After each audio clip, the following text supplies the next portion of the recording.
everything is like on the precipice, I feel like, of something happening maybe. Like Brandon Ayuk could be cut. He won't. Brandon Ayuk. And LeBron James could decide. He won't. The Giants could actually decide to, I don't know, compete in a baseball game. They won't. They won't. But today's kind of one of those weird days where it feels like there's a bunch of things, and we've got World Cup, France, Morocco into the second half. Like somebody's going to win this one, and that probably is the most likely result of all the things I just mentioned.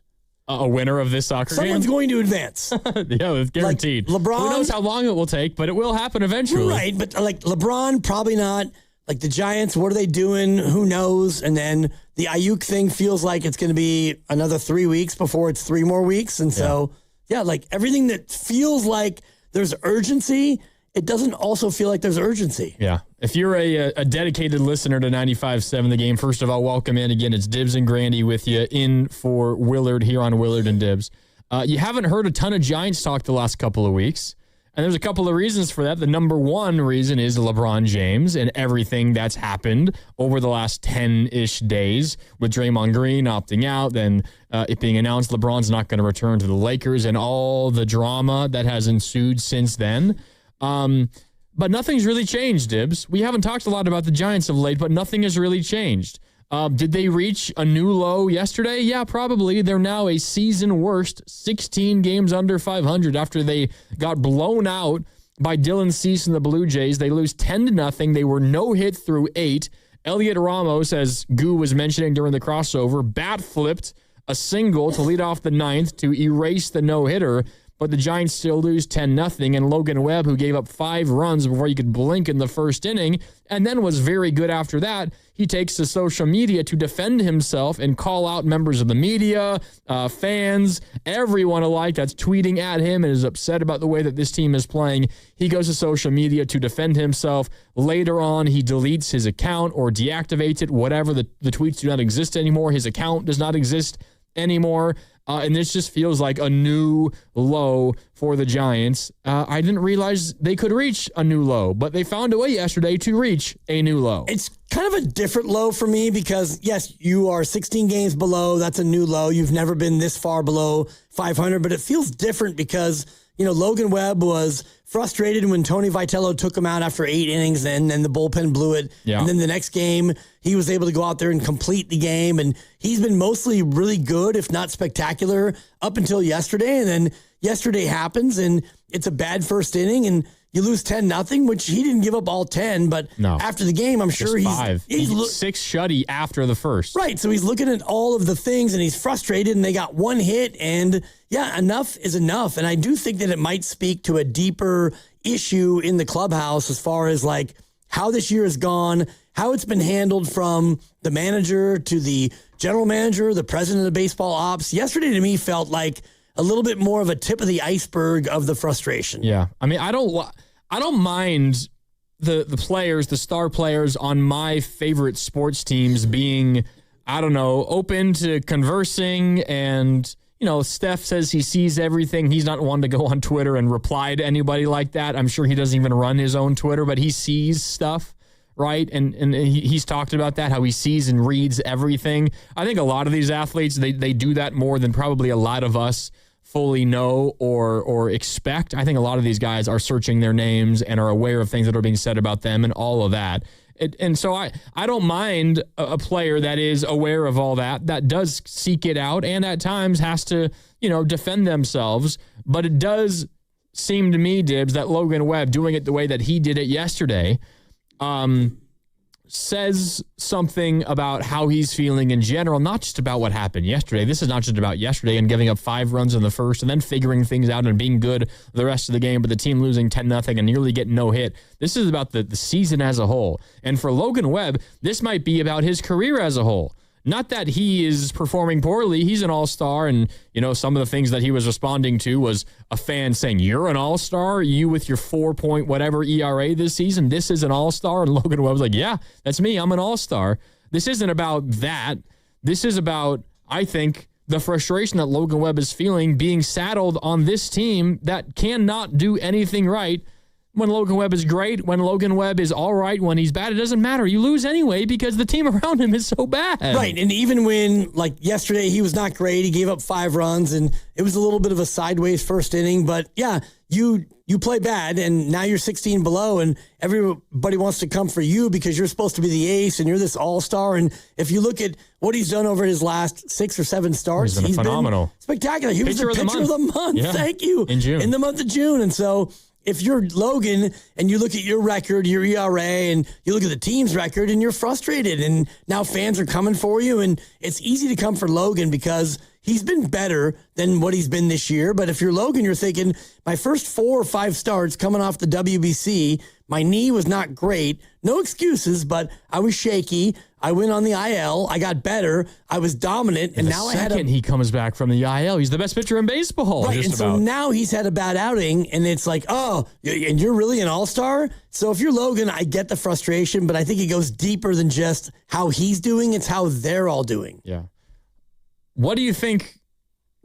Why do you think he felt the need to go on Twitter? And it's not just like one response. We were talking about with Steining and Goo. They said something about Logan Webb a couple of weeks ago and it was put out on social, and he responded to the post from our station's Twitter account at 957 The Game, and he said, "Who are these guys?" Right, which is funny, and that's kind of playful. And Steiny said, like, I got a kick out of that, which is great, and that's the way to take it. I think when an athlete responds to something like that.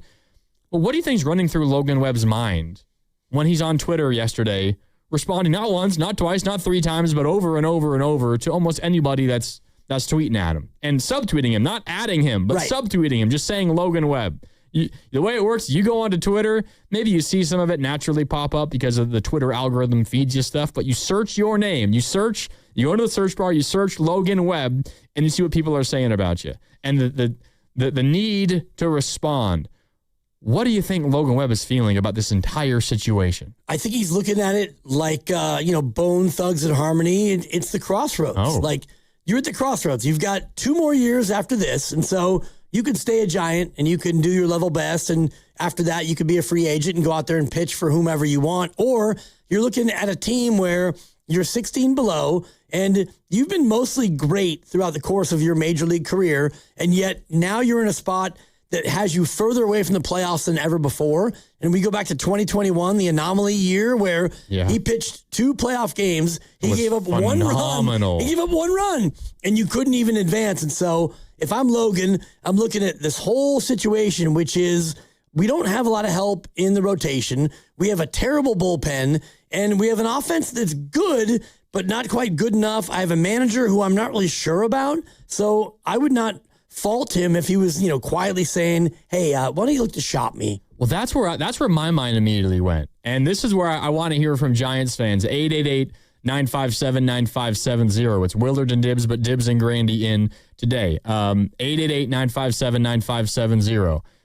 Why do you think Logan Webb is taking to Twitter the way that he is? And what do you think that says about how he feels about this entire situation? You were talking during the crossover about Tony Vitello. I think you bring up a good point. The feeling of the stepdad, right? Stepping in and trying to take over and trying, lack of a better term, corral these veterans, and you compare them to like a 16-year-old kid who's about to leave the house and become an adult. Right. How do you, as their new guardian, how do you come in and corral them and, show them who's boss or whatever phrase you want to use? I can't imagine that being something that Logan Webb feels terribly great about going forward, because he's not getting younger. I mean, he's almost 30 years old now, and he's been good for so many years at this point. Not just good, but really, really good, darn near great.